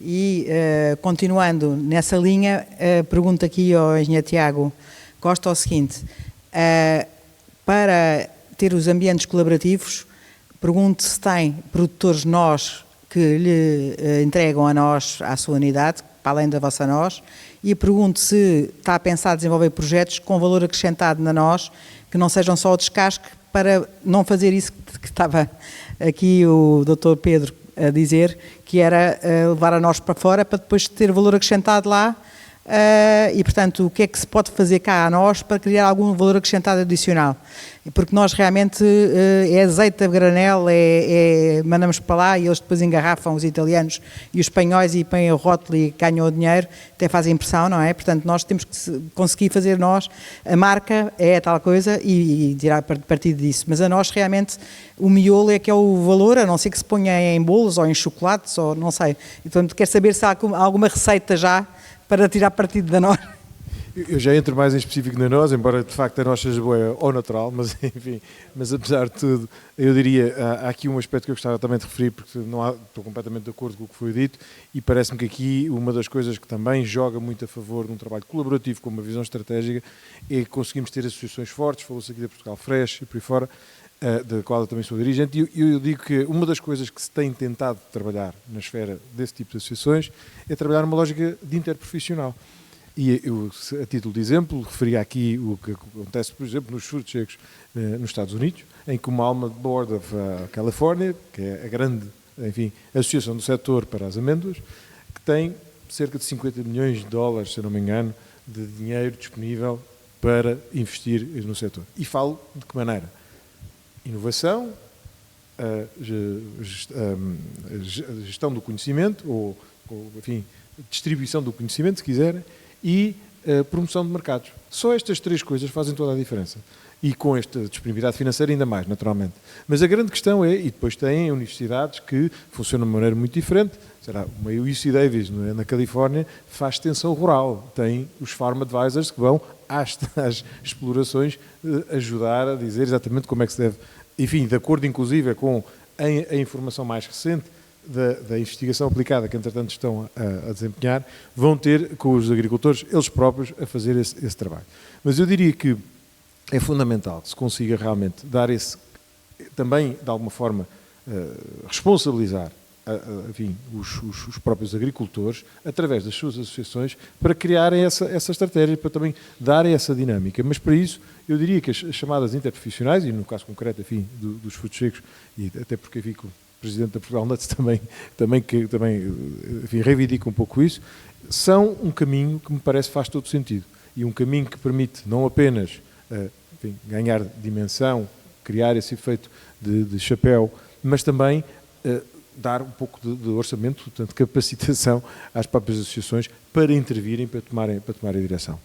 No caso específico das nozes, e agora respondendo à sua pergunta, relativamente à questão de se nós realmente podemos acrescentar valor, não há dúvida que as nozes são um produto que se deve comer ao natural, e que se virem os snacks ao natural e até, enfim, por via das recomendações quase todos os nutricionistas, é essa a melhor orientação, se bem que evidentemente a nós tem outras possibilidades. Desde logo, chamada bebida vegetal, não é? Desde o óleo, que em França é muito consumido, desde, enfim, outras utilidades possíveis, mas que neste caso concreto nós ainda não estamos a enverdar por elas, ainda estamos apenas nos chamados snacks naturais, que aliás é de facto de longe o mercado de maior dimensão, mas estamos com certeza já abertos e disponíveis para trabalhar esses nichos. Alguns são nichos, mas que são nichos de alto valor acrescentado e, portanto, nichos esses que vale a pena trabalhar. Mas eu diria que mais do que, enfim, estarmos logo a abrir todos os leques, o que nós temos de ter a certeza é que estamos a dar os passos certos, com os produtos bem posicionados, quer em termos de qualidade, de disponibilidade e de circuito comercial, que nos permita ir crescendo de uma forma gradual. E esse tem sido o primeiro caminho, e depois a seguir iremos naturalmente alargar o nosso portfólio de produtos. E em termos de embalagens, quer dizer, normalmente quando se tem embalagens mais pequenas, com miolo, ganha-se mais dinheiro que as embalagens grandes, e portanto ter os snacks disponíveis para as pessoas trincarem 4 ou 5 nozes, acabamos por vender melhor ao quilo do que se tivéssemos um saco de 5 quilos ou de 1 quilo, não é?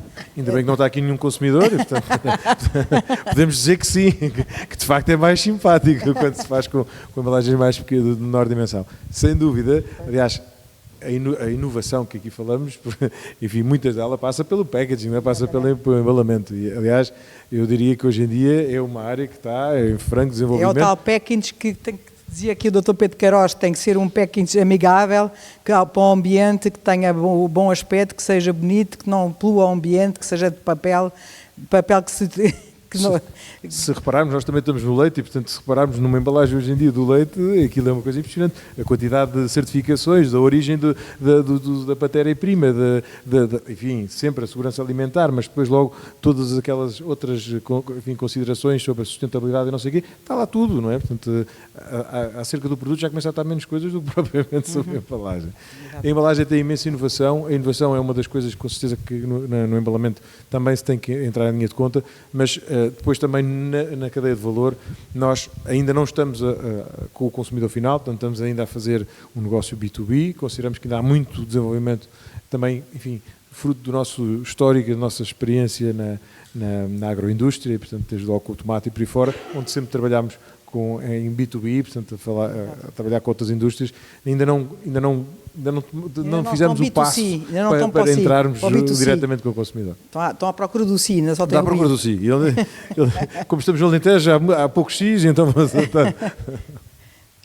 Muito bem. Pronto, estamos quase... Falta um quarto de hora, ainda temos aqui um quarto de hora de possível conversa.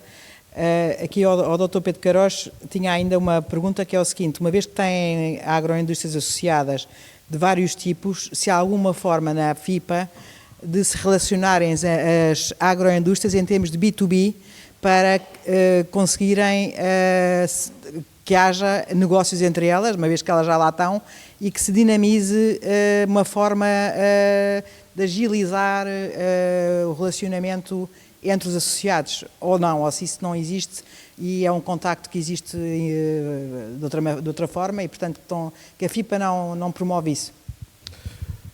A missão da FIPA é, acima de tudo, criar ambientes propícios ao crescimento das empresas, à dinâmica empresarial e à sua competitividade como, naturalmente, o objetivo máximo. Portanto, naturalmente, a FIPA tem hoje, naturalmente, em primeiro lugar, salvaguardando tudo aquilo que são questões legais, nomeadamente ligadas com a lei da concorrência. A FIPA, felizmente, hoje é uma associação que internamente conseguiu criar um ambiente de diálogo, um ambiente de partilha de conhecimento. Eu dou-lhe, por exemplo, um exemplo a nível técnico. Nós hoje internamente procuramos, entre os mais diversos setores, permanentemente partilhar conhecimento entre as empresas e, portanto, isto é logo uma base, um ponto de partida para esse diálogo e para esse trabalho conjunto. E, felizmente, temos também um ambiente de relativa informalidade entre aquilo que é a gestão de topo das nossas empresas, dos nossos associados. Dizer-vos também que aquilo que são hoje verdadeiramente os sócios efetivos da FIPA são associações, portanto permite-nos também ter aqui um trabalho de cascata, porque nós formalmente representamos associações, embora tenhamos também um grupo de grandes empresas que são filiadas diretamente, mas acima de tudo a FIPA procura criar, procuramos ser acima de tudo um espaço de diálogo e de partilha permanente e, portanto, isto de certa forma, acaba por ajudar a que as empresas se conheçam melhor umas às outras. Há aqui uma questão muito importante, que às vezes não é fácil, mas permite-nos internamente perceber muitas vezes quais são as dificuldades que as empresas enfrentam e, portanto, fazer também aqui alguma partilha sobre a forma. Eu dou-lhe um exemplo muito concreto. Durante a pandemia, nós com as associações temos mensalmente uma reunião entre aquilo que são os gestores das associações, os secretários-gerais. Nós, durante a pandemia, internamente, até porque tínhamos depois com o próprio GPP e com o próprio Ministério da Agricultura um diálogo muito intenso no sentido de encontrar soluções rápidas para problemas, e aquilo que eu procurava fazer internamente era, mensalmente e sempre que necessário, reunir as associações para que ambas pudessem partilhar entre todos quais eram os maiores entraves, os maiores problemas originados pela pandemia e houve muitas situações em que entre as próprias associações se partilharam soluções, ou seja, a forma como alguns setores estavam a conseguir ultrapassar problemas e isto ajudou os outros. Portanto, nós, à semelhança daquilo que eu defendo na visão estratégica para o setor, que são ambientes colaborativos, temos procurado na atual gestão da FIPA que a FIPA seja ela própria um ambiente colaborativo, tendo naturalmente dentro da sua estrutura setores muito diferentes, mas que hoje em dia, a verdade é que, por exemplo, o setor das águas se calhar consegue partilhar experiências com o setor do arroz, ou com o setor do azeite, ou com o setor do vinho, que vão ser úteis, tal como o setor do vinho pode partilhar experiências com o setor do arroz ou com o setor do café, por exemplo. Portanto, nessa matéria, a minha resposta é esta, ambiente colaborativo, e depois uma FIPA, como, naturalmente, aquilo que nos temos querido vir a assumir, um interlocutor chave, depois com os organismos públicos, com os governos, com o Parlamento, com os stakeholders. Nós temos naturalmente também uma predisposição muito grande para lidar com os outros parceiros da sociedade, seja da área da nutrição, da área das universidades, da área da certificação. E, portanto, nessa matéria é a forma como nós atuamos. E já agora deixar esta nota final, porque provavelmente essa questão já não surgirá, mas estamos à beira de eleições e, portanto, nesta matéria, aquilo que esperamos é que esta Casa mantenha na sua estrutura a alimentação, e, portanto, que possamos continuar a ter aquilo que é o Ministério da Agricultura e da Alimentação, um Ministério muito mais bem tratado, eu diria assim, no seio do próprio Governo, sem desmantelamentos, sem esta questão permanente de que não se sabe amanhã como é que um organismo se vai chamar ou se vai ter as competências ou não, mas acima de tudo que esta Casa em particular possa ser o verdadeiro coordenador das políticas alimentares no seu todo e que possamos claramente, enquanto associação, trazer para a esfera pública e para a esfera da gestão do país estas reflexões que promovemos neste tal ambiente colaborativo, porque acho que nós, seja qual for a força política, a coligação a ganhar as próximas eleições, tem que ser alguém claramente que ouça o setor, antes de tomar decisões, que ouça o setor, antes de fazer legislação, que ouça o setor e que efetivamente possa, dentro depois daquilo que são as opções políticas, naturalmente, e as promessas que fizeram ao eleitorado, concretizar políticas públicas que naturalmente ajudem a crescer o setor e não criem constrangimentos, quer à atividade produtiva, quer ao investimento cá em Portugal, porque isso muitas vezes também afasta os investidores. Sim, senhora.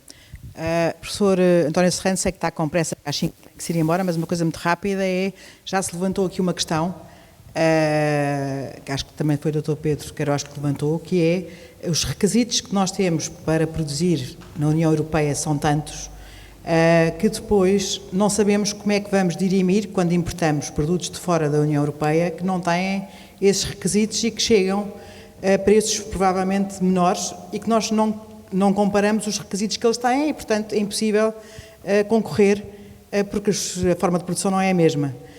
E, por isso, é injusto para o produtor e não é comparável. Como é que se consegue ir combater isto? Porque não temos forma, muitas vezes, de garantir que esses produtos, essas matérias-primas, o que seja, cheguem à Europa com as mesmas especificações e portanto, estamos a dar um tiro nos pés, ou não queremos produzir na Europa, ou queremos só vir de fora, o que é que temos a fazer com isso? Qual é a sua opinião? Muito bem. É uma pergunta também muito pertinente e a questão é esta, na minha opinião. Nós não podemos pôr em causa, e eu não ponho, as regras do livre comércio e naturalmente somos favoráveis porque beneficia mais do que prejudica aquilo que é o comércio internacional e isso tem que ser respeitado. A Europa tem todo o direito, diria, de liderar uma agenda transformadora da transição energética, dando um exemplo para o mundo, sendo que, na minha opinião, não se pode transformar numa espécie de santuário no futuro, em que serve apenas para visitação, e corremos esse risco. Segundo, essa agenda tem que permitir compensar os produtores de forma a que possam enfrentar as origens que têm preços muito mais baixos porque não respeitam uma série de regras.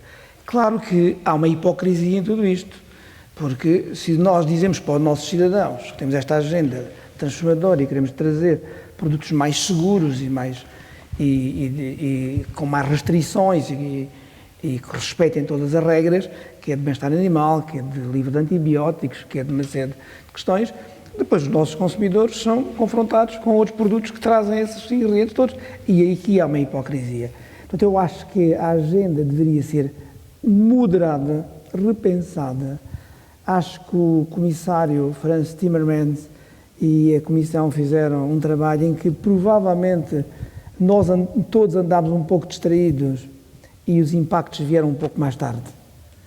E eu temo que até que a ideia positiva associada àquela agenda possa vir a ser prejudicada num cenário político diferente, que vai ser certamente na nova configuração do Parlamento Europeu e do que vai ser uma nova Comissão e tudo isso.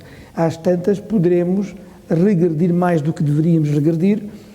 A política agrícola comum e os agricultores sempre evoluíram numa lógica de respeitar compromissos ambientais, de bem-estar animal e tudo mais, acompanhados de compensações através normalmente do segundo pilar, porque o primeiro pilar era dedicado à questão das ajudas diretas, agora na última fase da política agrícola. E, portanto, eu acho que é um momento certo para repensarmos. E nós, enquanto agentes em Portugal, devemos trabalhar em conjunto com as autoridades para conseguir essa discussão serena, evitando que se ponha em causa uma conquista que vem desde 1962 com a fundação da política agrícola comum. Não podemos deixar de maneira nenhuma que isso aconteça.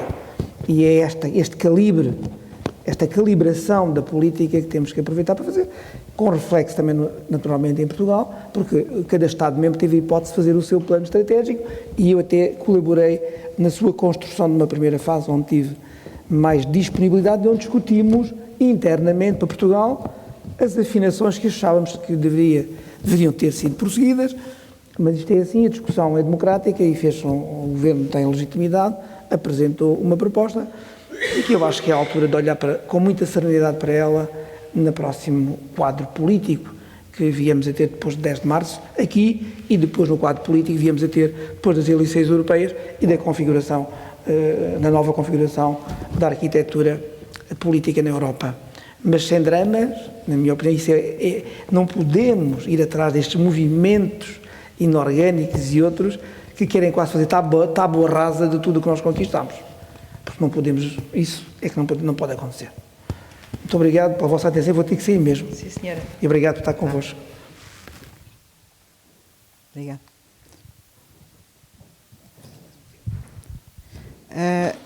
Por último, antes do debate, dava aqui a palavra ao Dr. Idalino Leão para poder dizer, da sua opinião, quais são os desafios que os setores que a Confagri representa têm neste momento com estas convulsões que têm havido. O que é que pensa que são os desafios que sente que os seus associados que têm em mãos? Os desafios são transversais a todas as fileiras e a todos os setores, onde basicamente o que o setor precisa é de previsibilidade, estabilidade e rendimento. Porque se não houver rendimento, não tínhamos ilusões. Aquela que para mim é o maior falhanço da PAC, que é a questão geracional, não se vai conseguir ultrapassar. Eu não conheço nenhum governante que não tenha colocado a questão geracional em cima da mesa, mas os números falam por si. Nós, com menos de 40 anos, somos 3%, com menos de 50 somos 10%. Portanto, a pergunta que eu deixo no ar é: daqui a 10 anos, quantos é que vamos ser? E os jovens só ficam se ganharem dinheiro. Portanto, o que preocupa a Confagri, de uma forma muito transversal, é previsibilidade, estabilidade e rendimento. E achamos, e já o fizemos em sede própria, que era importante que a criação aqui de uma figura, se não lhe quiserem chamar de regulador, pelo menos uma subcomissão dentro da AT que acompanhasse esta fileira agroalimentar. Sim, senhora. Eu não sei agora quem é que abriu o debate, não sei quem é que quer por questões.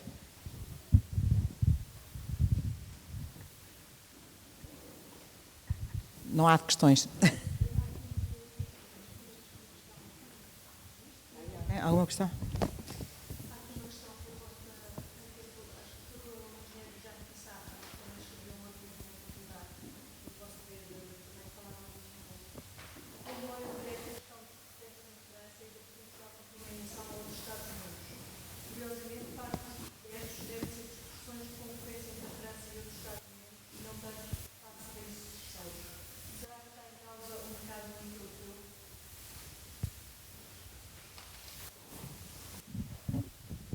Eu posso responder que partilho das preocupações do professor Serrano. Obviamente que temos que estar atentos a estas movimentações, mas estas movimentações resultam, na minha opinião, de uma PAC demasiado esverdeada, se me permitem a expressão, e que não acautelou as devidas especificidades de cada Estado-membro. E isto são tiques num continente de barriga cheia. E é por isso que estamos a ter agora as convulsões que estamos a ter. Já agora, se me permitem, e naturalmente que da agricultura aqui ao meu lado direito e também ao meu lado esquerdo falarão sempre melhor que eu, mas deixem-me só dar-vos aqui uma experiência que tive que eu acho que ilustra tudo aquilo que se pode estar a passar, ou pelo menos se calhar nós não fizemos tão bem na Europa. Eu há tempo estava numa conferência, julgo que o Idalino também lá esteve nesse dia, em que alguém com um cargo relevante a nível da Comissão Europeia, em particular no gabinete do Comissário, dizia com muita convicção: a Europa tem que dar o exemplo ao mundo. E eu acho que isto diz tudo, porque a minha resposta foi: só é pena que o mundo, perdoem-me a expressão, esteja nas tintas para o exemplo da Europa. Isto foi a minha resposta ao senhor, e eu acho que depois não houve mais diálogo. A FIPA, a indústria, e permitam-me dizer, até porque o Eduardo Diniz me apresentou como um pensamento livre e independente, nunca tinha acontecido, mas às vezes sim uso, porque felizmente também trabalho para uma organização que me permite usar esse pensamento livre e independente nestes debates. Naturalmente que não haverá ninguém que não esteja de acordo que nós na Europa precisamos de estar na linha da frente em determinadas matérias, e em particular naquilo que é toda a envolvente ambiental, económica e social que vamos deixando às novas gerações. Mas a verdade é que nós não podemos, na Europa, ir a reboque das tais medidas que são muitas vezes, até medidas políticas, que são cada vez mais alavancadas, muitas vezes quase nas redes sociais e nos populismos, nos exageros, nos dramatismos, e depois é muito fácil ir atrás delas. E, portanto, nós tivemos na Europa o Green Deal, construímos uma estratégia do Farm to Fork, que na altura, de certa forma, em primeiro lugar, devia ter sido mais participada também pelos setores da economia, revelou ali algumas ambições que logo de início, a nossa opinião era que eram excessivas, nomeadamente pelo curto tempo de implementação. É verdade também, e cá está o pensamento livre, independente e o espírito crítico, que às vezes as nossas empresas, até porque têm as associações que as alertam, também reagem tarde demais, também é verdade, e portanto não vou adotar aqui uma postura de que tudo o que está do lado de lá está mal e tudo o que está do nosso lado está bem, e compete-nos a nós, enquanto associações, alertar, informar e incentivar que as empresas reajam o mais cedo possível.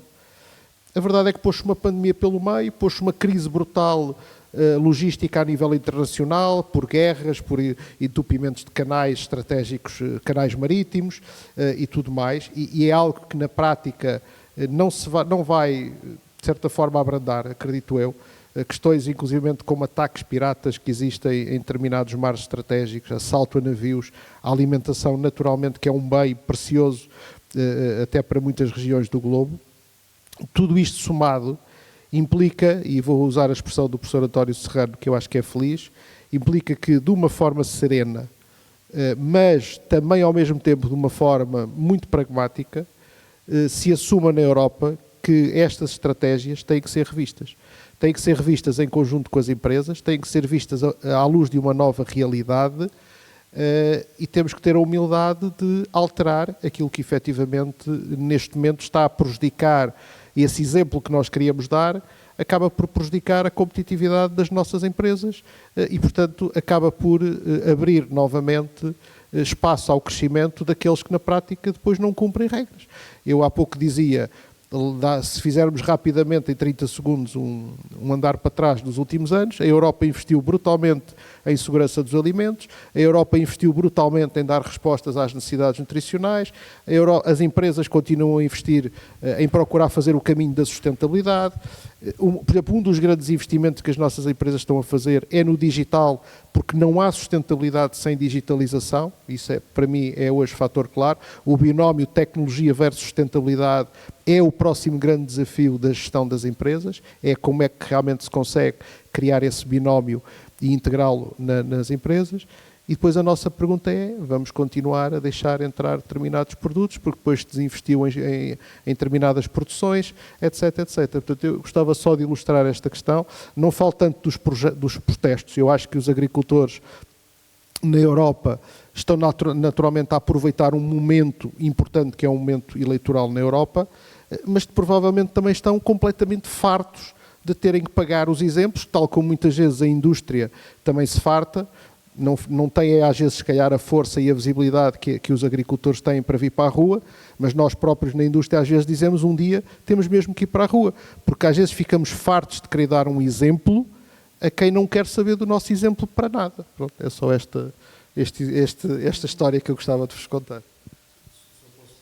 Pequena nota. Bom, enfim, os protestos em França, tendo em conta, enfim, eu vivi há alguns anos em França, portanto tenham em consideração que são franceses e, portanto, os franceses são, por natureza, mais reivindicativos e, portanto, qualquer razão, eles arranjam razões que às vezes nós não temos bem noção, mas neste caso concreto, evidentemente, eles estão a reagir pura e simplesmente porque realmente a agricultura não consegue ser competitiva. Isto aqui é uma questão completamente transversal a todos os países europeus e há aqui, ainda por cima, questões que estão a aproximar com estes acontecimentos mais recentes, nomeadamente com a guerra na Ucrânia, que é a geopolítica e o mundo está-se organizado de uma maneira completamente diferente e nós, inclusive a Europa, não estamos a ter em consideração que estes últimos acontecimentos têm uma influência muitíssimo grande naquilo que é a própria Europa e a própria forma e o modelo social, inclusive europeu. Aqui, a questão concreta da Ucrânia, hoje em dia, que já se está a assistir a isso, os países limítrofes da Ucrânia já estão também a questionar a hipótese da Ucrânia pertencer à União Europeia ou de ter, enfim, a liberdade de exportar os seus produtos agrícolas. Tudo isto, de facto, faz muita confusão como é que os decisores europeus tomaram estas decisões num quadro completamente diferente, porventura estabelecendo uma ambição que era difícil de atingir, mas também era necessário, porventura, criar algum choque, mas depois, com as alterações que foram muito significativas, não houve qualquer ajuste. E este ajuste é absolutamente essencial e não há, enfim, por mais que se tente dizer de uma forma mais tranquila, eu acho que estes protestos foram aqueles que despoltaram verdadeiramente que agora se esteja a falar em rever e a ajustar parte da política agrícola comum. É isso, eu acho que em simultâneo há a opinião do consumidor e a opinião pública que não está longe de perceber o que é a agricultura e longe de dar valor àquilo que é produzir e não percebe minimamente o que é que se passa aí. Portanto, acha que não faz sentido nenhum os custos de produção e que interessa é baixar preços e que os agricultores que são altamente subsidiados e que não merecem, nem percebem o contexto desses subsídios, não é? Manuel, mas isso é relativamente difícil de contrariar, porque as pessoas cada vez mais vivem em grandes cidades e cada vez mais têm dificuldade em perceber como é que se produz os alimentos. Eu gostava só de dar aqui um pequeno exemplo, porque o meu filho, enfim, eu sempre estive ligado à agricultura, quer familiarmente, quer por via profissional, e o meu filho acompanha-me, mas, enfim, apesar de tudo, não estava comigo no dia-a-dia. E a certa altura, quando era muito pequeno, vira-se para mim e disse assim: pai, temos que deixar de matar vacas. Na altura tínhamos exploração de vacas. E eles diziam: temos de deixar de matar vacas. Eu dizia: bem, com certeza, vamos fazer isso mesmo. Eu também acho que é horrível ter que matar os animais. Então vamos, bem, não somos nós que o fazemos, mas vamos então fazer isso. Mas então também tens de fazer uma coisa. Então o quê? Então, também tens de deixar de comer carne. Eu disse: não, então, mas nessa altura como é que queres fazer? Vou ao supermercado. Portanto, havia esta noção, de facto, que as coisas estão completamente desligadas uma coisa da outra. Bem, o profissional hoje é veterinário e, portanto, apesar de tudo, salvou-se. Não, e salvou-se porque vai salvar os animais para não morrerem, está certo? Não, ok, sim senhor. Está bem, mas tem uma abordagem mais ou menos equilibrada, apesar de tudo. Mas eu diria que se alguém que tem contacto com a produção diz coisas destas, imagina as pessoas que não têm qualquer contacto. Portanto, esse desligamento do mundo rural, de facto, cabia a nós, a todos os intervenientes do setor, comunicarmos melhor e sermos um bocadinho mais pedagógicos na nossa ação comunicativa. Enfim, é um aspecto que vamos melhorar, não fazemos tudo bem. Portanto... Eu acho que devia haver um dia, assim como há um dia militar, como é que se chama o dia da Defesa Nacional, devia haver o dia da agricultura, meter uma pessoa um dia inteiro no campo para perceber. Vamos adotar isso. Há alguma questão adicional?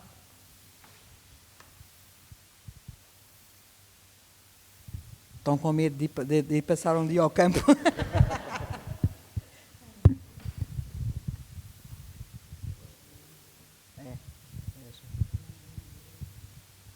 Que nós há uns anos na FIPA fizemos uma coisa muito interessante, que foi o dia das fábricas de portas abertas, onde levávamos escolas, onde alguns consumidores podiam inscrever, e na altura foi uma iniciativa, já foi há bastante tempo, uma iniciativa de grande sucesso. Portanto, se calhar não deixa de ser uma ideia interessante de fazermos algo a nível nacional e um desafio desde já para o próximo governo e para o próximo Parlamento se promover algo desse género. Eu acho que é interessantíssimo um dia de portas abertas das fábricas e um dia da colheita, que é eles irem das escolas colher ou apanhar maçãs ou apanhar morangos, porque irem ao campo apanhar para perceberem como é que é isso.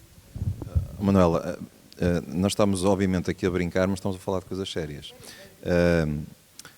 Nós há cerca de 3 anos, está ali o meu colega da Agros, não me deixa mentir, celebramos o Dia Mundial da Criança, que coincide com o Dia Mundial do Leite, no espaço, na sede da Agros, em que no ano passado conseguimos juntar 5.000 crianças, com uma série de atividades lúdico-pedagógicas, obviamente passando a nossa mensagem, e que depois na feira que fazemos todos os anos, no final de setembro, temos uma vertente chamada Agrovisitas, que começamos com 20, 30 pessoas e na última edição as inscrições ultrapassaram os 10 autocarros para visitar as nossas explorações, a forma como nós tratamos os animais, como é que cuidamos, como é que produzimos o leite, para conhecer os agricultores. Por isso é que eu digo que isso também, a culpa também é nossa. Portanto, nós temos que ter esta capacidade, esta humildade de chamar as pessoas para dentro, porque as pessoas não sabem. As pessoas não sabem. As pessoas vão ao supermercado, estão aos produtos, pegam produtos, não sabem. Portanto, nós temos que fazer este trabalho. E isto tem que ser um trabalho profissional. Nós não somos profissionais da comunicação, precisamos da ajuda dos profissionais da comunicação para fazer este desidrato. Só queria deixar aqui 2 números, há pouco, sobre o Pacto Ecológico Europeu e o Green Deal. Se tudo fosse, porque eu não acredito que vá ser executado, se tudo fosse executado tal como está planeado, iria implicar uma redução de 20% da produção agrícola na União Europeia. 20%. E que iria aumentar um custo de produção na aquisição dos alimentos, nos consumidores, de cerca de 11%. Isto não são números meus, são números do governo dos Estados Unidos, que já está a ver, obviamente, aqui uma oportunidade. Obviamente. E é como diz o Pedro, nós queremos ser o exemplo para o mundo, mas o mundo já está a ver aqui o exemplo, mas é o exemplo de negócio para eles. E a União Europeia representa apenas 7% dos gases de efeito de estufa. Eu acho que para quem representa apenas 7%, quer ser o exemplo, nós podemos ser o exemplo em outras coisas para além desta.